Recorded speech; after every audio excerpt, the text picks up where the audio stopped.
कृष्णा द्रौपदी कथा। संसार में मित्रता का रिश्ता सबसे अनोखा और पवित्र माना गया है। ऐसा ही रिश्ता था भगवान श्री कृष्ण और द्रौपदी का। भगवान श्री कृष्ण द्रौपदी को अपनी सखी मानते थे। जब भी द्रौपदी किसी मुसीबत में होती तब वह सिर्फ भगवान श्री कृष्ण को ही पुकारती थी। द्रौपदी भी भगवान श्री कृष्ण को अपना सखा मानती थी। आज पंडित इंद्रमणि घनश्याल भगवान श्री कृष्ण और द्रौपदी के रिश्ते की रोचक कथा सुनाने जा रहे हैं। कृष्ण और द्रौपदी का रिश्ता।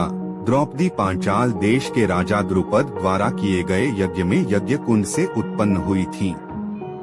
यज्ञ कुंड से उत्पन्न होने के कारण द्रौपदी को यज्ञसेनी नाम से भी जाना जाता है। कहा जाता है कि द्रौपदी का रंग सांवला था, इसलिए द्रौपदी को कृष्णा भी कहा जाता है। 5 पति होने के कारण द्रौपदी को पांचाली भी कहा जाता है।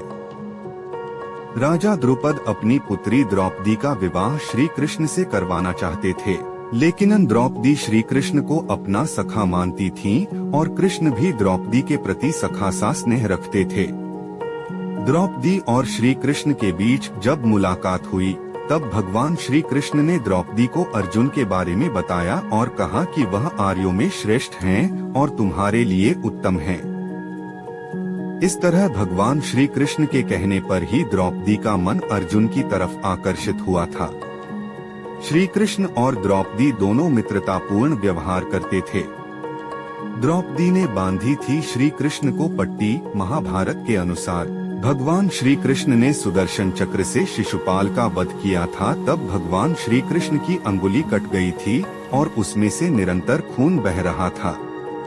तब द्रौपदी ने तुरंत अपनी साड़ी का पल्लू फाड़कर भगवान श्री कृष्ण की अंगुली पर पट्टी बांधा था। तब श्री कृष्ण ने कहा था कि मैं इस बात को हमेशा याद रखूंगा और भविष्य में इस साड़ी के टुकड़े की कीमत जरूर चुकाऊंगा। श्री कृष्ण ने बढ़ाया था द्रौपदी का चीर। पांडव जब कौरवों से जुए में हार गए थे तब उन्होंने अपनी पत्नी द्रौपदी को भी दांव पर लगा दिया था और उनकी पराजय हुई थी। तब भरी सभा में दुर्योधन ने दुशासन को द्रौपदी को लाने के लिए बोला। दुशासन द्रौपदी के केस पकड़कर उसको सभा में घसीटता हुआ लेकर आया। तब दुर्योधन ने दुशासन से द्रौपदी का चीर हरण करने के लिए कहा और जब दुशासन द्रौपदी की तरफ बढ़कर चीर हरण करने लगा तब द्रौपदी ने हाथ जोड़कर आंखें बंद करके भगवान श्री कृष्ण को याद किया।